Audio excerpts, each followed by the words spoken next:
76వ గణతంత్ర దినోత్సవ శుభాకాంక్షలు రాష్ట్ర ప్రజలందరికీ తెలియజేయడం ఏమనగా మా కాంగ్రెస్ పార్టీ తరఫున ఆదిలాబాద్ జిల్లా బోధ్ నియోజకవర్గం ఇచ్చోడ మండలం నుంచి ఈ రాష్ట్ర ప్రజలందరికీ శుభాకాంక్షలు తెలుపుతున్నాం. ఏదైతే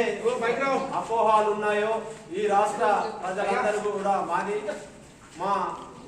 రాష్ట్ర గౌరవ ముఖ్యమంత్రి వర్యులు యనుమల రేవంత్ రెడ్డి గారు ఈ రోజు 4 పథకాలని అమలు చేయబోతున్నారు కాబట్టి ఖచ్చితంగా వారు దృఢ నిశ్చయంతో ముందుకెళ్తున్నారు కాబట్టి రాష్ట్ర ప్రజలందరూ కూడా ఏ అపోహాలకు లోను కాకుండా అందరూ కూడా ఈ స్వాతంత్ర దినాన్ని జరుపుకుంటూ కాంగ్రెస్ ప్రభుత్వం పేదల ప్రభుత్వం ప్రజల ప్రభుత్వం కాబట్టి ఏవైతే సంక్షేమ పథకాలు ఉన్నాయో వాటిని ఈ రోజు నుండి రైతు ఆత్మీయ భరోసా కావచ్చు, రైతు భరోసా కావచ్చు, ఇందిరమ్మ ఇల్లు కావచ్చు, రేషన్ కార్డు కావచ్చు, ఇవన్నీ కూడా పథకాలు మెల్లమెల్లగా అందరికీ పేదలకు బిలో పవర్టీ లైన్ లో ఉన్నటువంటి పేద కుటుంబాలకు అందేటట్లుగా మా ముఖ్యమంత్రి వర్యులు అమలు చేస్తున్నారు కాబట్టి ప్రతిపక్ష నాయకుల మాటలకు